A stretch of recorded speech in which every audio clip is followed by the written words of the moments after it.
Hello folks, in this video I'll be doing a review of the Sony STR-DN1080 Av Receiver. Now this unit has been out for a number of years and it's currently the highest end home cinema model that Sony sell on their website. It is still available in most places such as Richer Sounds, but Sony don't seem to be updating it. However, it does have 4K pass-through and whatnot, so it's still a pretty good system, to be honest.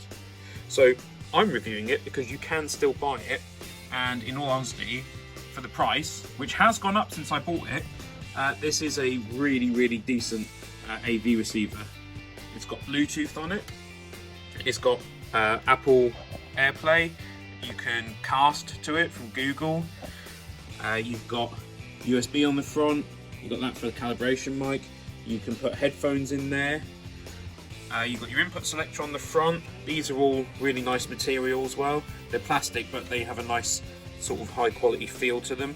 Where the front bit here I think is brushed metal. The whole case has this brushed look to it. Really nice.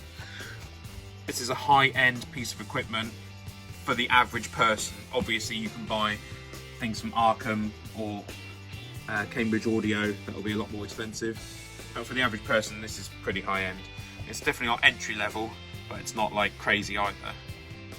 So in terms of inputs on the back, I'll show you a picture because I've got it all connected up, as you can see from the wires coming from it. I really didn't want to take it out, and then I'll show you the menu on it and a little bit of a demonstration of the sound as best I can really through YouTube, and as well as links to a couple of websites that still have it for sale, and you can see just how great it is then.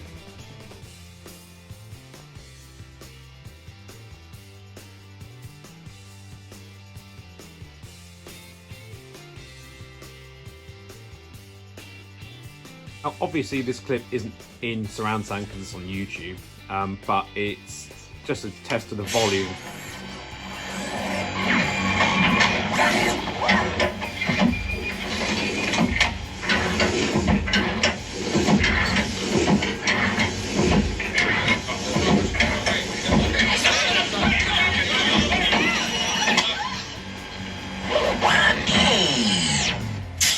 Yes, sir.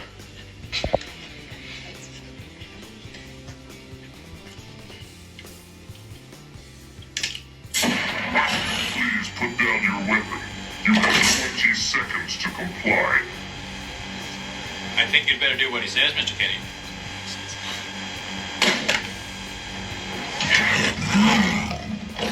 You now have 15 seconds to comply.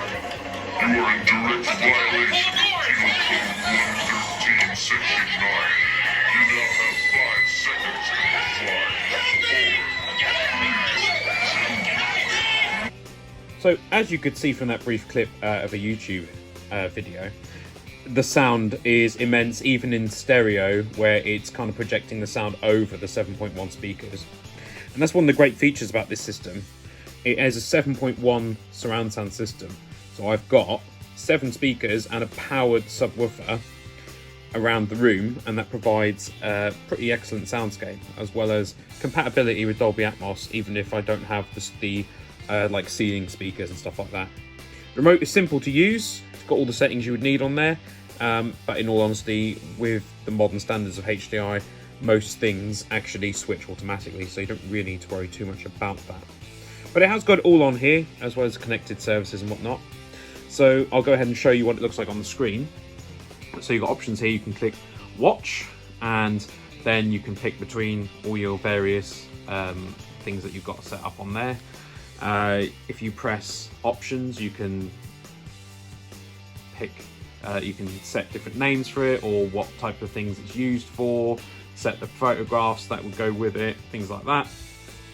You can assign different audio inputs and such like with it.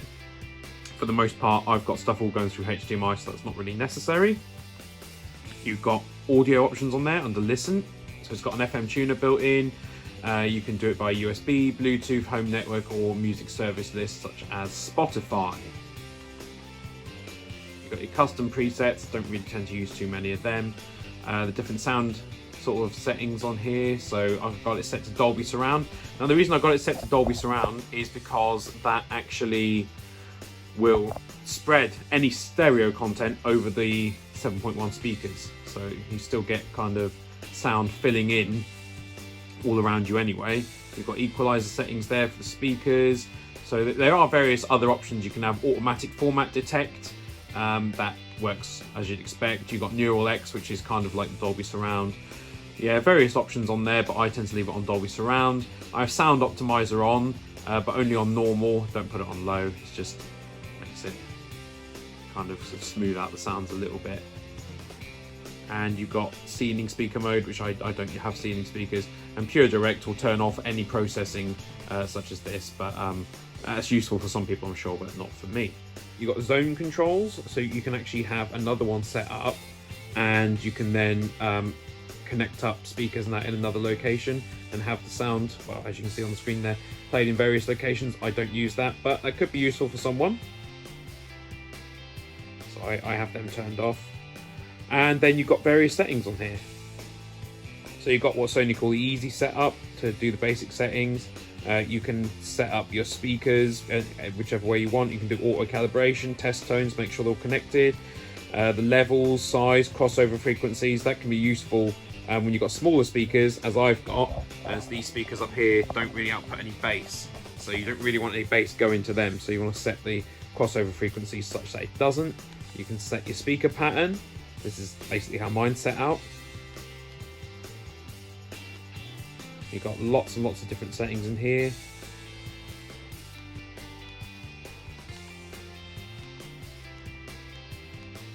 As you can see, each setting also has a brief explanation about it. I tend normally to switch off dynamic range compression. I don't remember putting that on automatic, so I'm going to turn that off. It has had like system updates done to it, so it's probably just re-enabled that setting, but I tend to have it turned off. I want to hear the sounds properly. For example, a gunshot should sound extremely loud by comparison to other sounds, because it would be. So you've got things like E-arc, you've got different, you can change the signal format, so you've got all sorts of settings on here. I won't go through each of them and explain them individually, because that's kind of done in the menu on the system anyway. Bluetooth settings, yeah. So there's a lot of customization on here. I turned off auto standby because it would do it too soon, I think.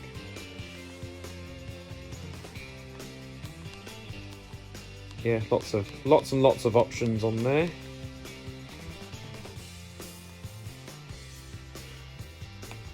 So ultimately, what is this system like?